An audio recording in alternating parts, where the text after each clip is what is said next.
So let's have a quick look at this. So you're getting something from each period in philosophy, and of course philosophy has changed a lot. Hello, another quick books video, and this one happened because I was browsing my shelves. I was trying to reorganize books a little bit, and I have some sort of larger books that are really difficult to find places for, but you know the way it is. You go to your bookshelf and you get lost in browsing things, and then you start reading. And although I had another book going, another kind of 1.5 books going that I promised myself I'd read first. I started reading this philosophy book, and I was thinking about what a nice book it is. I got this fairly cheap somewhere some years ago, but I have this book, and then I have a little pile of books here on my table. You can just see peeping out there. These are some of my philosophy books. And it occurred to me that philosophy is one of these things. It's quite difficult to get into because philosophy books aren't necessarily easy. And if you buy, this one isn't too bad. This is Plato's Republic. And Plato is not hard to read, really, because he lays out his ideas clearly. But a lot of philosophers, if you buy books by a philosopher, you will often have the experience that the books are a very dense read and you can't understand what the actual ideas that somebody is trying to lay out there are, which in philosophy is terribly important because they're all ideas about how the world might work, how society might work. And it's an absolutely fascinating subject to get into because a lot of them for example, with the Greeks, it might be the first time people are trying to figure out how do you build a society and get it to work. And then they might be trying to figure out ethics. What's good and bad things to do? What are standards of behavior that we can generally agree on are reasonable within the society? And what is your personal responsibility or your personal code about things? And then how did we get here? Which is the great big question, isn't it? How did we get here? So these are all areas within philosophy and fantastically interesting to read about and think about. But if you pick up a book by a philosopher, you might be put off the topic forever. So I'm going to show you the quick and easy way in. And this little magazine kind of style book is a great example of the quick way in. So I'm going to show you what's so great about this book and the way that ideas are laid out in it and why it's a great intro to the subject that you can take off with anywhere you want from there and find out what philosophers are particularly interesting to you and who to start with from here. But you can pick up a lot of information to start you off along that little reading journey, you know. So I'll get you a bit of a close-up of this and we'll have a little mini flick through. Lots of books out there like this that are intro books that are really there to help you get into the topic. So let's have a quick look at this. It's not an intimidating looking book, and you can see what you're getting in the layout of the chapters. It's an historical overview.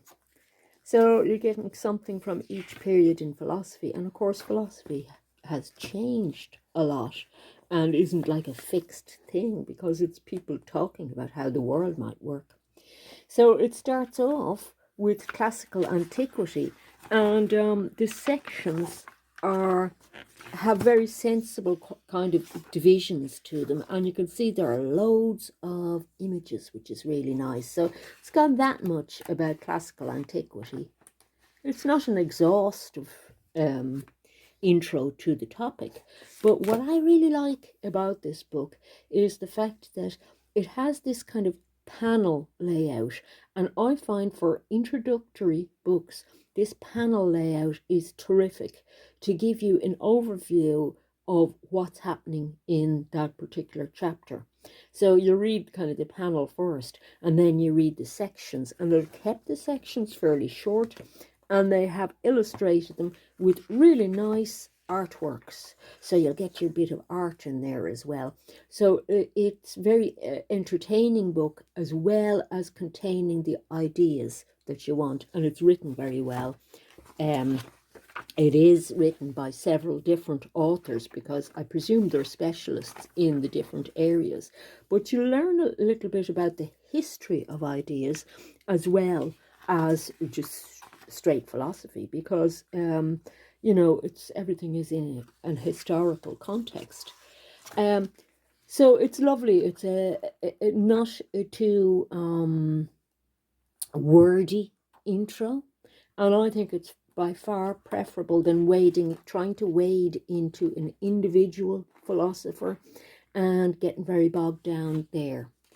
The other thing I love about this book is that it has a very, very good glossary at the back. So if you don't know any philosophical terms, and I'm constantly having to look things up myself, I'm not very good at philosophy, I just really enjoy reading it. You can, when you come across one of those terms, you just skip to the glossary in the back and have a look for it. And it's got really, really good explanation of the terms. So definitions are very important in philosophy. And you will learn, if you're into writing and reading, you will learn how to use language in a precise way from reading philosophy books, interestingly. So that's just one of the introductions to philosophy that's out there. There are various ones. I just thought that was a particularly good one, and it covers philosophy right up to the moment. So great entry point. Here are some other styles. This one is in kind of cartoon style, but I think that's a little bit more difficult to read because it's a little bit more disjointed.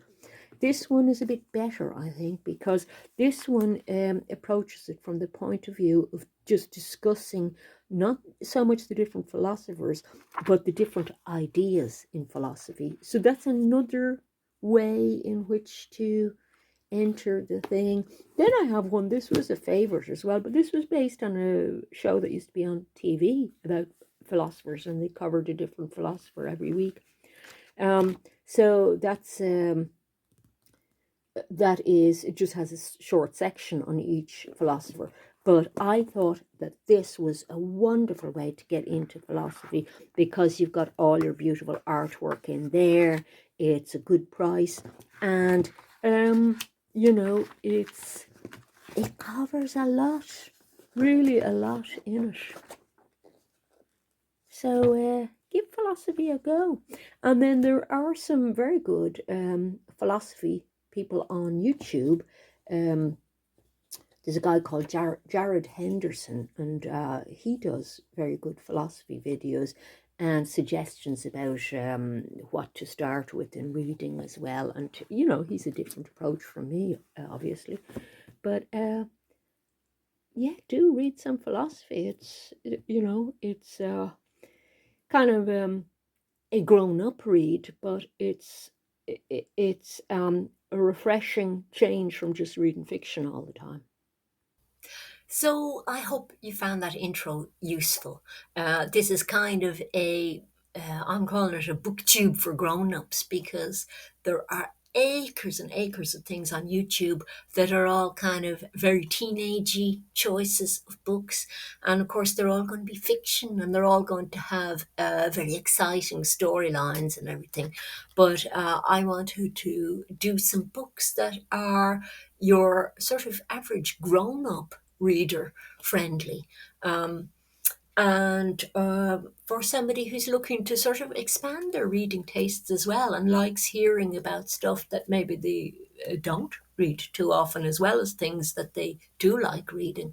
So I'm sure this book is still out in print. The details of it are underneath. And there are many kind of introductory books about all kinds of topics out there, not just philosophy, that are done in this kind of magazine style with loads of images in them, and a lot of them are very good, but I would particularly recommend this one for philosophy. I thought it was very good, and the bit I was browsing yesterday, I said, yeah, it's so well written. And, of course, I'm going to love the art in it, haven't I, being an artist? So next time on the next bookish video, it'll probably be booktube for snobs, because I'm still reading Proust, don't I? And Proust always gets accused of being a snob. So how could you not be a snob if you'd heard me talking about what Proust was about, and what sort of social class he was from and everything? I don't know how you wouldn't be a snob. And I'm a dreadful snob as well. So I love Proust, and don't find his snobbishness weird or anything. So it'll be booktube for snobs next time.